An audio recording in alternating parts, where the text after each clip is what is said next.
On est avec Louis Brunet, Lily Thibodeau et Frédéric Lagacé et on parle de jazz.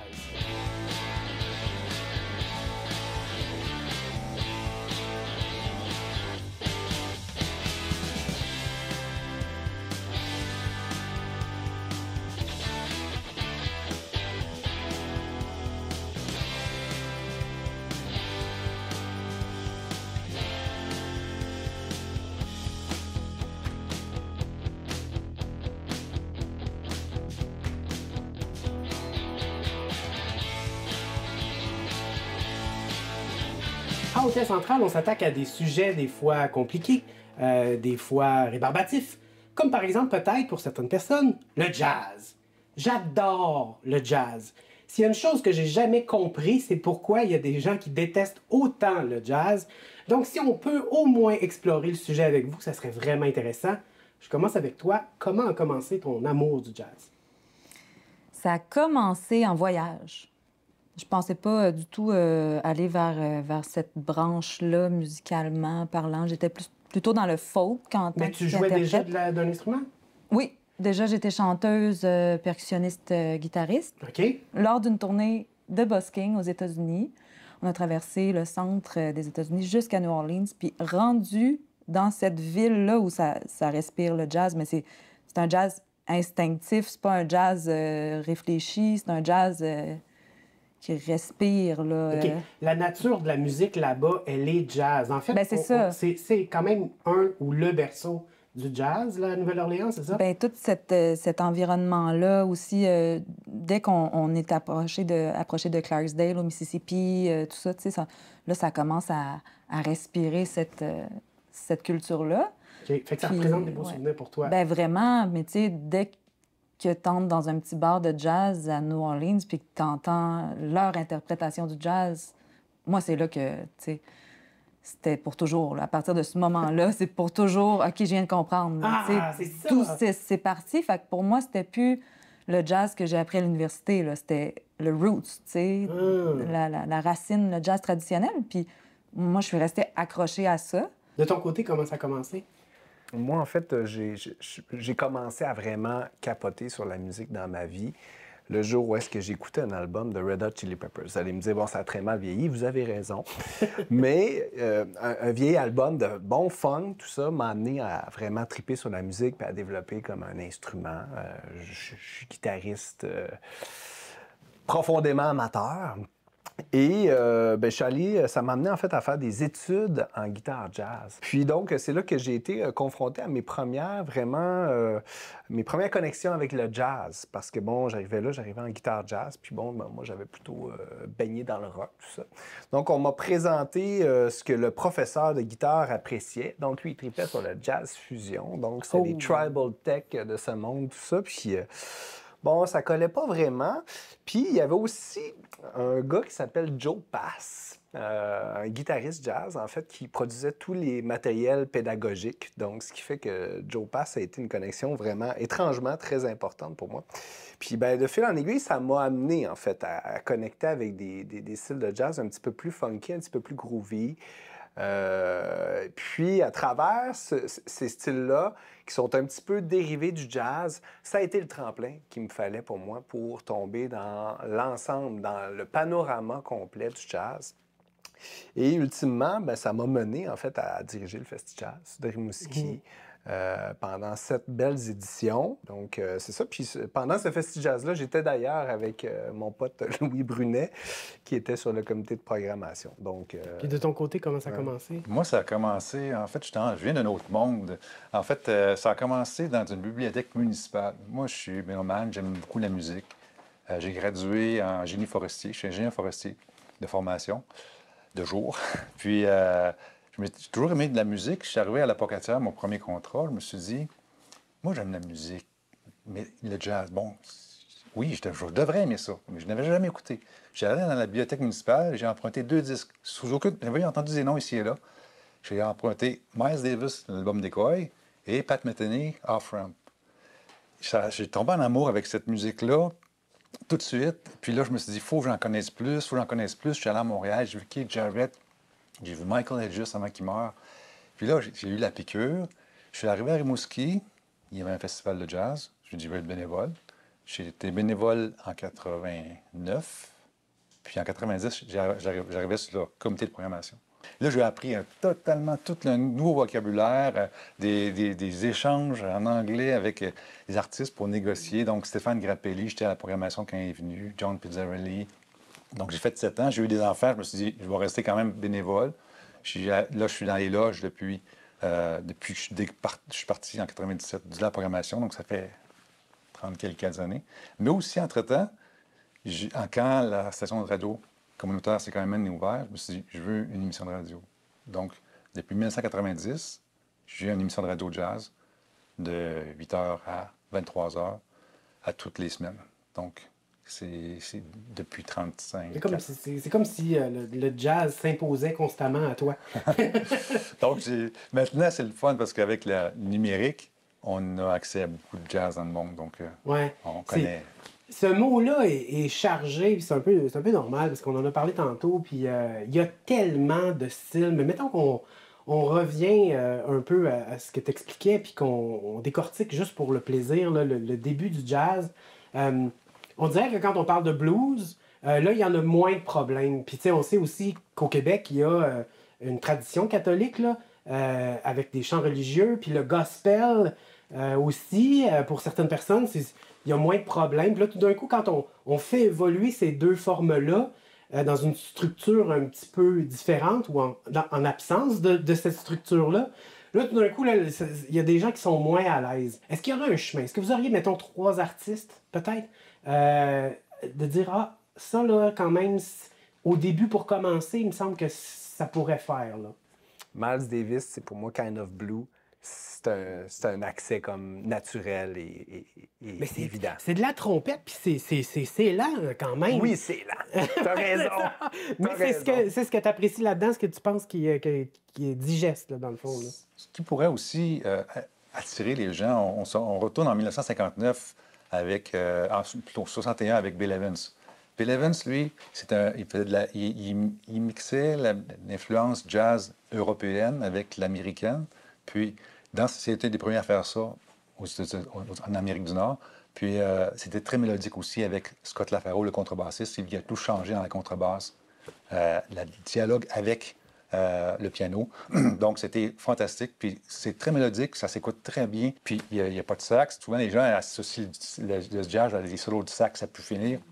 Il y a plus que ça. Mais moi, ça m'amène à dire qu'il y a le jazz de performance, puis il y a le jazz de danse. Le jazz, c'était la musique pour aller danser. C'est ça. Fait que je pense qu'il existe vraiment 2 entités au sein de l'entité jazz, qui est le swing et le jazz. Puis, tu sais, tu regardes, tu ouvres un real book. Les real books sont pas faits pour les chanteuses, là. C'est aucunement des tonalités de chanteuses. Un real book, pour quelqu'un qui connaît pas ça? Oui. C'est... dans le fond, c'est une bible de toutes les chansons qui sont des standards de jazz. Il y a des chansons qui sont des standards, c'est-à-dire des chansons qui se répètent dans l'histoire, que plusieurs interprètes ont voulu adapter à leur façon. Oui, c'est un peu comme la musique classique. Tu sais, t'as tel concerto, telle œuvre qui est réinterprétée par plein d'orchestres. Ben, c'est un peu ça, un book de jazz. Tu sais, c'est réinterprété par Joe Pass, par... Mais tu sais, il y a des beaux duos entre Joe Pass et Ella Fitzgerald. T'sais, on cherchait tantôt quoi servir à quelqu'un qui veut à la fois entendre de la performance et de l'accessibilité. Oui. Je pense que ça, cet album-là, Ella avec Joe Pass, c'est quand même... T'sais...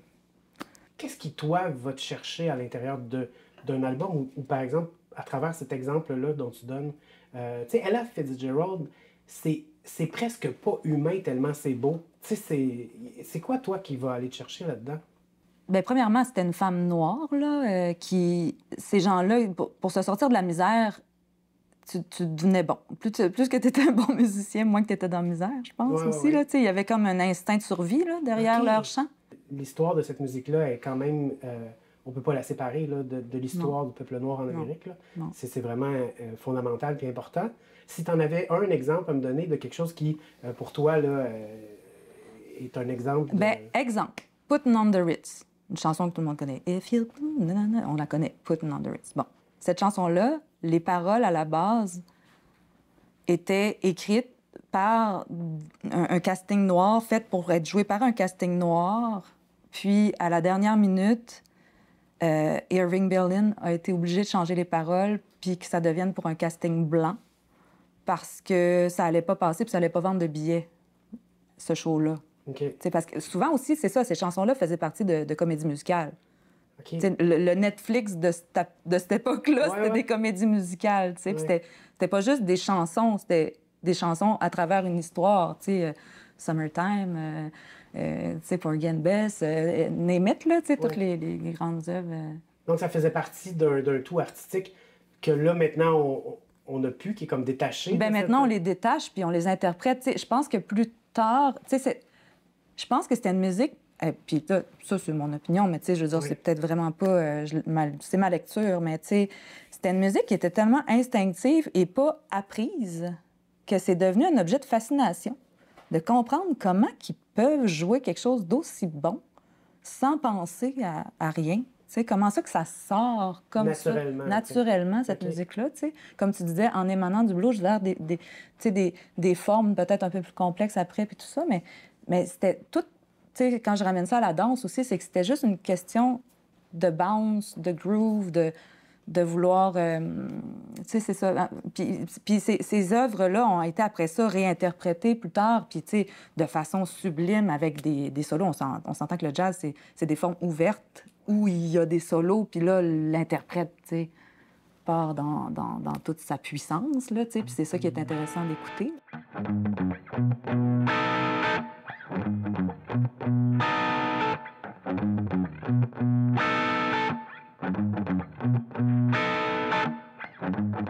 Moi, je fais pas vraiment de musique, mais si je m'y mettais, je ferais du jazz, parce que t'as pas besoin d'apprendre de partition, tu peux faire des mauvaises notes, puis ça te dérange pas trop, c'est comme, on dirait que c'est comme parfait pour moi, Puis il y a du monde qui diront, faut quand même que tu maîtrises ton instrument, puis que t'aies une connaissance avancée de la théorie musicale, c'est comme, J'ai pas dit que je voulais faire du bon jazz, OK? Moi, je veux juste taper sur un piano, juste avoir du fun, juste faire ça de même, puis que le monde, ils disent, ben au moins, I guess que c'est du jazz, là. Tu sais, du mauvais jazz, c'est du bruit, mais ça reste du jazz. Tu sais, théoriquement, du jazz, ça pourrait être un truck rempli d'instruments de musique qui roule sur l'autoroute, puis avec la vibration de l'asphalte, des cracks, des trous, juste ce son-là, c'est du jazz. Tu sais, n'importe quoi, ça peut être du jazz.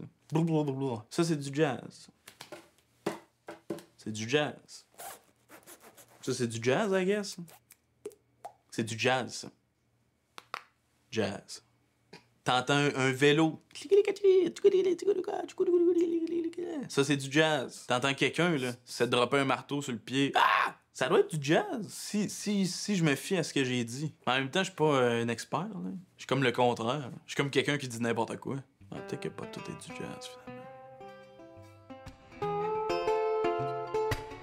Quand on aime la musique, quand on aime les artistes qui produisent la musique, on a probablement une ouverture assez grande pour ce type de musique-là, parce que le jazz, il faut quand même maîtriser son art, je pense, pour pouvoir le... Pour le jouer. Ah ouais, c'est... Pour le jouer, oui, c'est quand même... c'est assez complexe, Puis pour moi, le jazz, c'est un symbole très, très...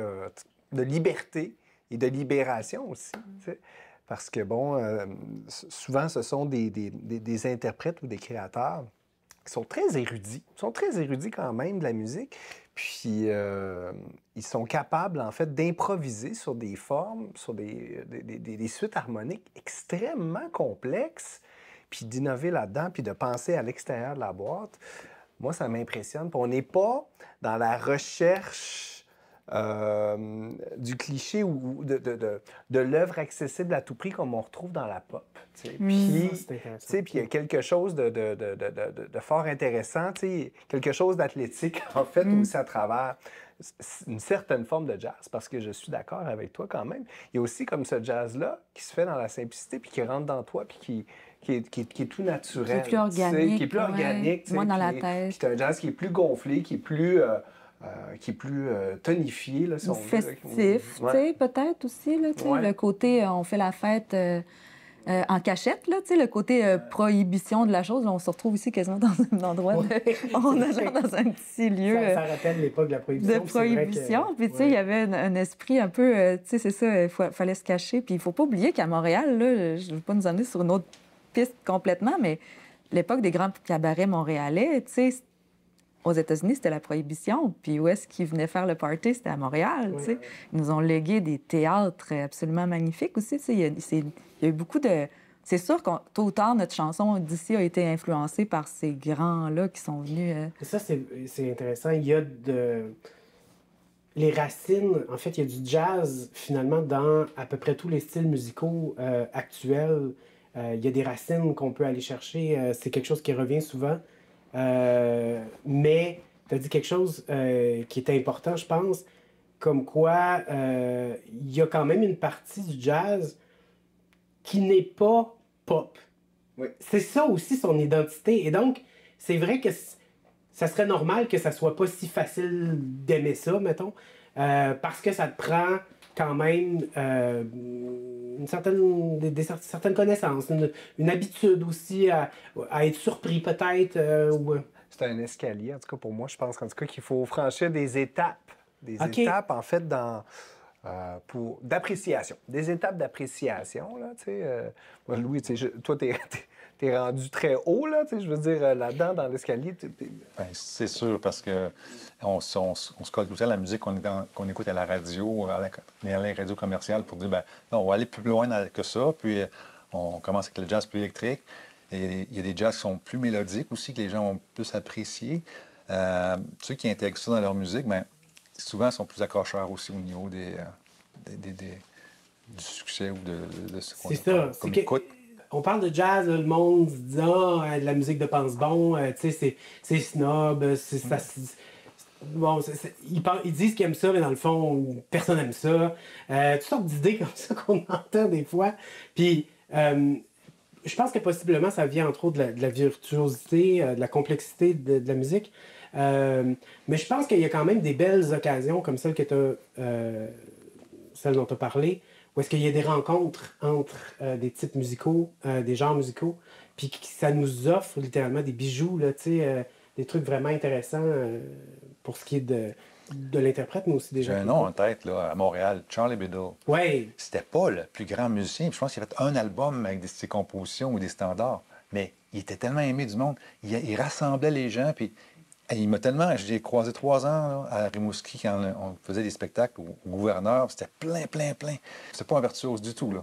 C'était un gars qui, comme dans le temps, les notes qui étaient posées, puis faire le lien avec des bons, puis son band, puis que pousser un musicien qui était meilleur que lui à faire de la virtuosité avec lui. Donc, mais c'est tout un bonhomme, là. Oui. Tout un bonhomme. Mais il y a quelque chose de très intéressant dans ce que tu dis, Louis. Pour moi, en tout cas, le jazz, c'est très inclusif. Puis, tu sais, bon, souvent dans les événements jazz, on organise des jam sessions. Puis, ça fonctionne tout naturellement parce que, bon, on invite un groupe de gens, ils prennent leur instrument, on fait un thème, on fait une série de blows, on fait une série d'improvisation. Puis après ça, on se regarde, on communique. Puis on retombe sur la structure finale. Puis on a fait une pièce, puis tout ça est naturel, puis c'est sans jugement, c'est ouvert. C'est tellement un langage mathématique. Ouais. Tu sais, c'est des combinaisons. 6, 2, 5, 1, tu sais que tu as ta combinaison. Après ça, 5 de 5, par-dessus un 6 de ça. C'est très, très mathématique. Tu penses à ça quand tu le joues? Bien, à un moment donné, tu y penses plus parce que tu sais sur quel degré tu vas aller. Puis moi, en tant que chanteuse, mon instrument, c'est la voix. Fait que je suis un peu plus... mais mettons, j'entends vers où s'en va le change. Je suis un vieux bridge de jazz. Je sais que je vais arriver sur tel accord, mais la mélodie vient faire toute la différence. OK, d'avoir trouvé cette note-là à mettre à ce moment-là, sur cet accord-là, dans le bridge, c'est ça qui fait comme wow! Puis ça devient un classique, tu sais. Puis c'est tellement un langage universel, c'est ça qui est magnifique. Tu sais, l'année passée, moi, à pareille date environ, j'étais en Belgique, à Bruxelles. Puis j'allais faire un concert au Sounds, un club de jazz, mais malheureusement qui n'existe plus, c'était la dernière année. Puis je suis arrivée avec juste mon clarinettiste, qui est belge, qui nous a plugués là.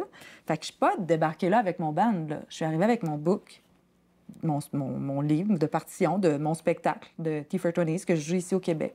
Puis j'ai joué avec 5 musiciens que je connaissais pas le soir même, qui ont interprété ce qu'il y avait dans mon book, mais qui ont réussi quand même à avoir la liberté de faire leur solo à eux, leur interprétation à eux, puis leur performance à eux à travers ça. Fait que, tu sais, c'est un langage à la fois tellement, c'est ça, mathématique, rationnel, mais qui nous amène à trouver une liberté à un moment donné là-dedans, parce que tu le sais instinctivement où va aller l'accord. Fait que, tu sais, tu t'en vas le blower.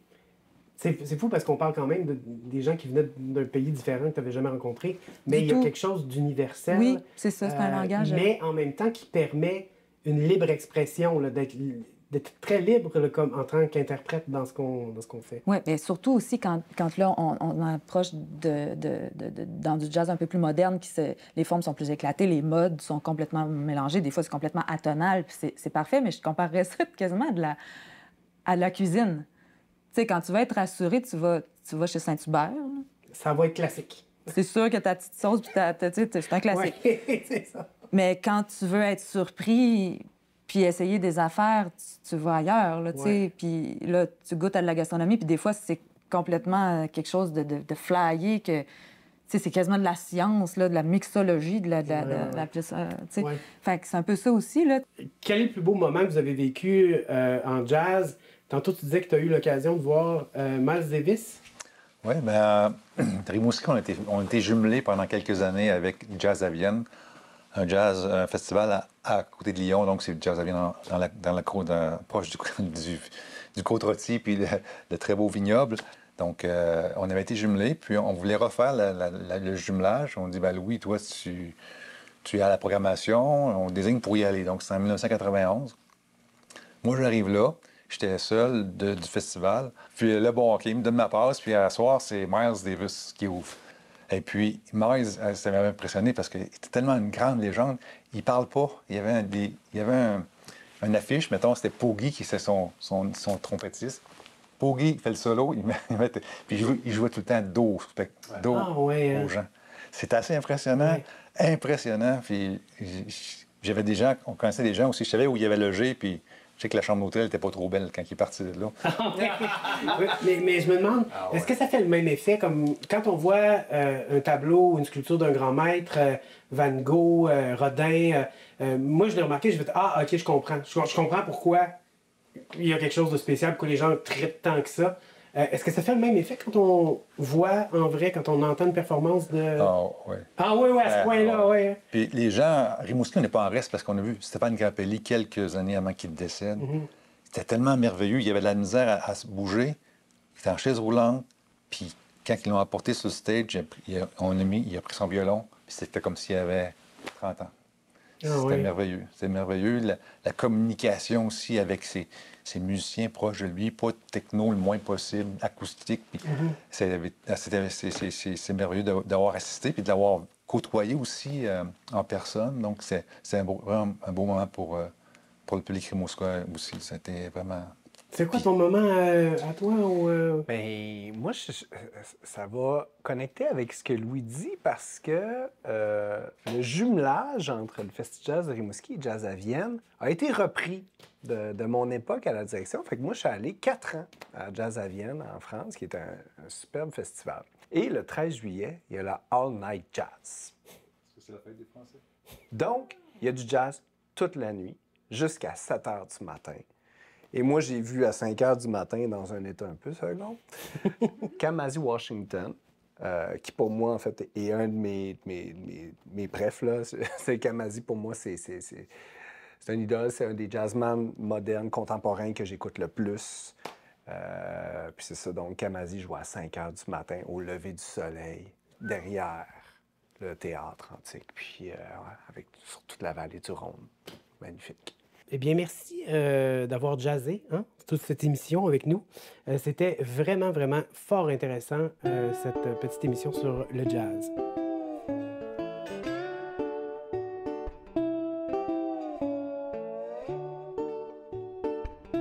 Alors, bien sûr, il y a toujours deux camps quand on parle du jazz. Il y a ceux qui ne sont absolument pas capables et ceux qui pensent que le jazz, c'est la vie. Je fais partie de ce camp-là. Je pense que le jazz, c'est la vie. Entre autres parce que c'est de la recherche et de l'expérimentation. Un peu. Oui. Et je pense que là, tu as eu une belle occasion avec l'intelligence artificielle de faire de la recherche et développement. Oh oui, vraiment. Et moi aussi, j'adore le jazz. J'aime qu'il y a de la mouche ici. J'aime ça. Tester un peu, aller au maximum de ce qu'on peut tirer. Et j'ai demandé à l'intelligence artificielle qu'est-ce qu'elle m'écrirait si elle me donnait des indications pour écrire une chanson jazz. Comment écrire une tune jazz dans une tune jazz. Alors, j'ai dit, dis-moi quoi faire et dis-moi quoi chanter. Fait que c'est un bel exercice très méta. OK. Ouais. Très intérieur. Et j'ai mis ça en musique, je me suis amusée, puis je suis allée de mon propre petite touche jazz. De mon propre petit touche jazz. Je parle le français extrêmement bien aujourd'hui. Je jazz mon français. Oh, Alors, ça commence parler sur un petit fond de musique.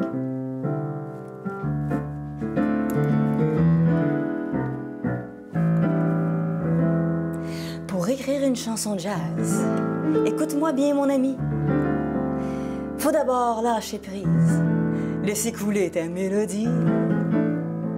Cherche pas trop la rime, juste le rythme qui te fait vibrer. Les mots viendront d'eux-mêmes si tu sais improviser.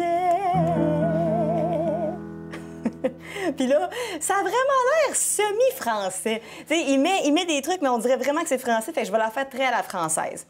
Oh, faut sentir la groove, suivre la vibe dans l'air, laisse la musique te guider sans trop réfléchir au vers. Un peu de scat, un peu de swing, voilà que ça s'embrasse, c'est comme ça qu'on crée, oh oui, une chanson jazz. Et là, il y a un couplet 2. Attention. Prends un piano ou une trompette, un saxo bien accordé. Cherche un accord qui résonne et commence à t'envoler. Je sais pas si tu remarques, mais dans beaucoup de chansons, ils aiment énormément mettre le mot « envoler ». Pour aucune raison. « Envoler » est un des mots qui est le plus utilisé dans l'intelligence artificielle. Change de ton, surprends-toi, joue avec les silences. Car dans le jazz, mon ami, tout était une question de chance. Je sais pas dans quel monde la chance fait partie du jazz, mais en tout cas, faut sentir le groove, suivre le vibe dans l'air. Laisse la musique te guider sans trop réfléchir au vers. Un peu de scat, un peu de swing, et voilà que ça s'embrase. C'est comme ça qu'on crée, oh oui, une chanson jazz. Et là, il y a un pont, c'est marqué scat vocal. Et là, il y a écrit les scats. Je vais te les lire.